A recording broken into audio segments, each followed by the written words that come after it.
स्वागत है आपका। आपके साथ में हूं शिल्पा रावत। उत्तर प्रदेश बीजेपी अध्यक्ष चुनाव को लेकर हलचलें तेज हो चुकी हैं। दिल्ली में गृह मंत्री अमित शाह के साथ राष्ट्रीय अध्यक्ष जेपी नड्डा और बीएल संतोष के अलावा संघ के वरिष्ठ अधिकारियों के बैठक के बाद अब उम्मीद है कि उत्तर प्रदेश का नया अध्यक्ष अगले 14 दिसंबर को तय हो जाएगा। पार्टी ने कल अपने प्रमुख नेताओं के साथ ही सांसदों और विधायकों को लखनऊ बुलाया। इसके अलावा लगभग 400 प्रांतीय परिषद सदस्य भी लखनऊ पहुंच रहे हैं, क्योंकि अध्यक्ष का चुनाव वही करते हैं। सूत्र ये बता रहे हैं कि मुख्यमंत्री योगी आदित्यनाथ और दोनों डिप्टी सीएम प्रस्तावक बन सकते हैं। चुनाव के लिए 13 दिसंबर को विनोद तावड़े की मौजूदगी में नामांकन कराया जाएगा। इसमें अगर एक से ज्यादा नामांकन हुए तो चुनाव कराया जाएगा, लेकिन एक ही नामांकन हुआ तो अगले दिन चुनाव प्रभारी पीयूष गोयल अध्यक्ष के नाम का औपचारिक ऐलान करेंगे। उत्तर प्रदेश बीजेपी को अपना नया प्रदेश अध्यक्ष 14 दिसंबर को मिल जाएगा। 13 तारीख को विनोद तावड़े और पीयूष गोयल लखनऊ पहुंचेंगे और 13 को ही चुनाव की नामांकन प्रक्रिया की जाएगी। बीजेपी दफ्तर में इसको लेकर पूरी तैयारियां शुरू हो चुकी हैं। तमाम जो प्रांतीय सदस्य घोषित हुए थे उन सभी 400 प्रांतीय सदस्यों को लखनऊ बुला लिया गया है। ऐसे में 13 तारीख को अगर एक से ज्यादा नामांकन होता है तब उसके बाद चुनाव होंगे, लेकिन अगर नामांकन केवल एक ही प्रत्याशी का होगा तो 14 तारीख को जो चुनाव प्रभारी हैं उत्तर प्रदेश बीजेपी के, वो बाकायदा प्रेस कॉन्फ्रेंस करके एक घोषणा करेंगे और उत्तर प्रदेश के नए बीजेपी प्रदेश अध्यक्ष के नाम का सस्पेंस खत्म हो जाएगा। तो 14 दिसंबर को यूपी बीजेपी को नया अध्यक्ष मिल सकता है। 14 दिसंबर को प्रदेश बीजेपी अध्यक्ष पद के लिए चुनाव होगा। यूपी में बीजेपी के अध्यक्ष के चुनाव के लिए केंद्रीय मंत्री पीयूष गोयल को केंद्रीय चुनाव अधिकारी बनाया गया है। 14 दिसंबर को पीयूष गोयल प्रदेश अध्यक्ष का चुनाव कराएंगे। लखनऊ से खबर सामने आई है। 14 दिसंबर को यूपी बीजेपी के नए प्रदेश अध्यक्ष का ऐलान होगा। 13 दिसंबर को विनोद तावड़े और पीयूष गोयल लखनऊ पहुंचेंगे। 14 को भाजपा प्रदेश अध्यक्ष का चुनाव, यूपी भाजपा प्रदेश अध्यक्ष का चुनाव होगा। विशाल इस वक्त हमारे साथ ज्यादा जानकारी के साथ जुड़ चुके हैं। विशाल, ये मानकर अब चला जाए सभी तैयारियां लगभग हो चुकी हैं, अब औपचारिकता बाकी है, औपचारिक तौर पर नाम का ऐलान होगा।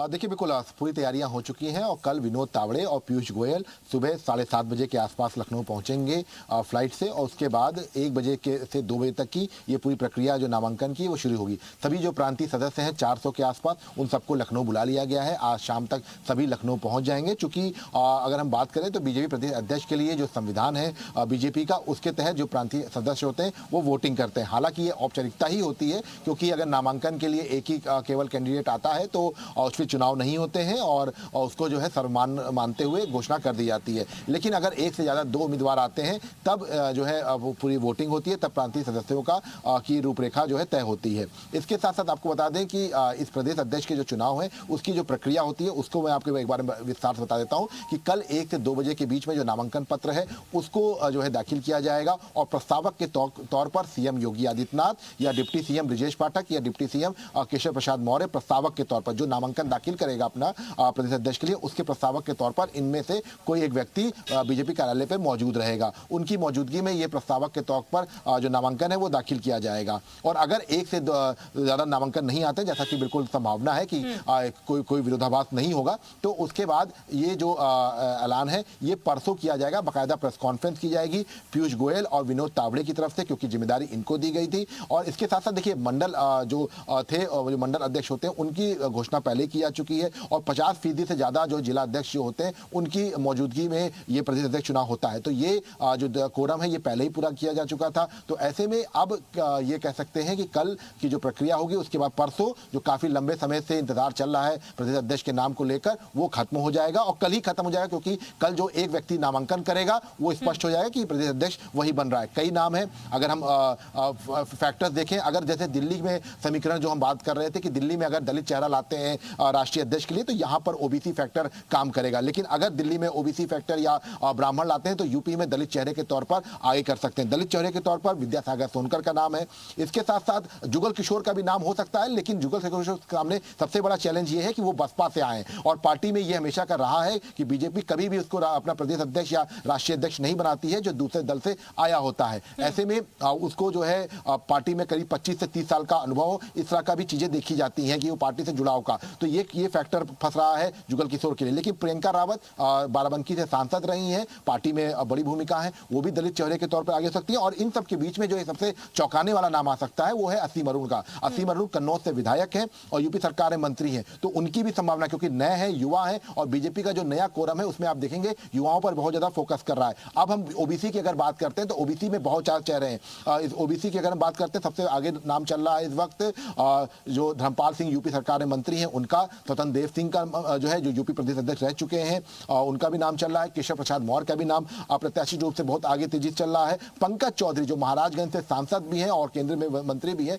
उनका भी नाम सामने आया है। हालांकि थोड़ा सा पंकज को लेकर इस तरह ये एक थोड़ा सा विरोधाभास ये भी हो सकता है, क्योंकि एक पूर्वांचल से ही दोनों जो है प्रदेश अध्यक्ष या सीएम के तौर पर जो है पार्टी ये शायद फैसला ना ले। लेकिन हाँ, हिंदुत्व चेहरे की अगर दौर पर हम बात करें तो हिंदुत्व चेहरे के तौर पर, महिला चेहरे के तौर पर साध्वी निरंजन ज्योति का नाम भी आगे है, क्योंकि अगर महिला जो एजेंडा संघ ने तय किया है, अगर इस पर जो है संघ की सहमति चलती है और बीजेपी इसको मानती है, तो ये जो है आगे किया सकता है। क्योंकि सभी जो हिंदू जातियों को एक मंच पर लाने की जो कवायद की जा रही है उसमें साध्वी निरंजन ज्योति बेहद खास चेहरा के तौर पर है, क्योंकि एक तो महिला है, तो ऐसे में अगर वो काउंटर करती हैं विपक्ष को, तो सीधे तौर पर अगर उन पर कोई काउंटर होता है तो बीजेपी के पास एक बड़ा प्लस पॉइंट होगा, क्योंकि महिला है और जो ओबीसी फैक्टर है, निषाद समुदाय से आती हैं और बाकायदा जो है राम मंदिर आंदोलन का चेहरा रही हैं, तो इन सब चीजों को लेकर भी उनका नाम है। इसके साथ साथ अगर हम बात करें इन सब चीजों को दरकिनार करके ब्राह्मण अगर लाते हैं, क्योंकि देखिए समीकरण को बहुत ज्यादा अलग अलग है, ब्राह्मण लाते हैं तो उसमें भी कई नाम है।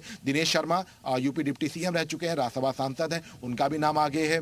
हरीश द्विवेदी बस्ती से सांसद हैं काफी लंबे समय से, यूपी में और केंद्र में एक अच्छी जो है उनकी पकड़ मानी जाती है, उनका भी नाम चर्चा में है। विजय बहादुर पाठक पार्टी में बहुत लंबे समय से काम करते रहे हैं, उनका भी नाम चर्चा में है कि उनको भी जो है प्रदेश उपाध्यक्ष की भूमिका निभा रहे हैं, उनका भी नाम चर्चा में है कि उनको प्रदेश अध्यक्ष बनाया जा सकता है। तो अब देखना ये होगा कि कल कौन नामांकन करता है, और महज अब देखिए ये कह सकते हैं कि सिर्फ 26 से 27 घंटे का वक्त है, बहुत स्पष्ट हो जाएगा। 14 तक इंतजार नहीं करना पड़ेगा, 13 को ही ये तय हो जाएगा कि प्रदेश अध्यक्ष कौन बन रहा है। जी बिल्कुल। अब यहाँ पर विशाल, चूंकि पूरे समीकरण जो है बीजेपी हर बार सेट कर कर बैठाती है और इसके लिए कहते हैं बीजेपी जो है वो माहिर भी है। जिस तरीके से लगातार तमाम नाम चल रहे हैं, ओबीसी हो, ब्राह्मण चेहरा हो, ये तमाम और दलित चेहरे हो, उनमें से किसी एक को चुना जाएगा। लेकिन ये कहा जाए कि पूरी सेटलमेंट एक तरीके से बीजेपी ने की है ताकि आगामी चुनाव को लेकर आगे की रणनीति को देखकर ये चेहरा जो है वो पूरी तरीके से फिट बैठता हुआ यहाँ पर नजर आए और उसका प्रिविलेज जो है, उसका बेनिफिट जो है वो आगामी मिलता हुआ नजर आए।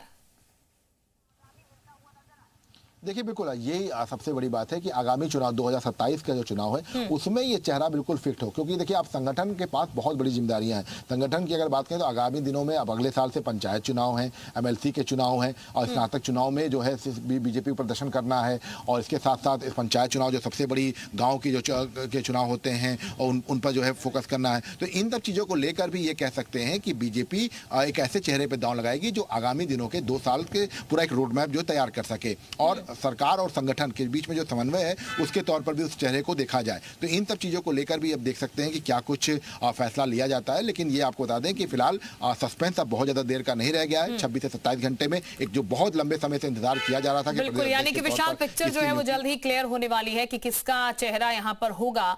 बहुत शुक्रिया आपका विशाल, तमाम जानकारी देने के लिए पूरे मसले पर।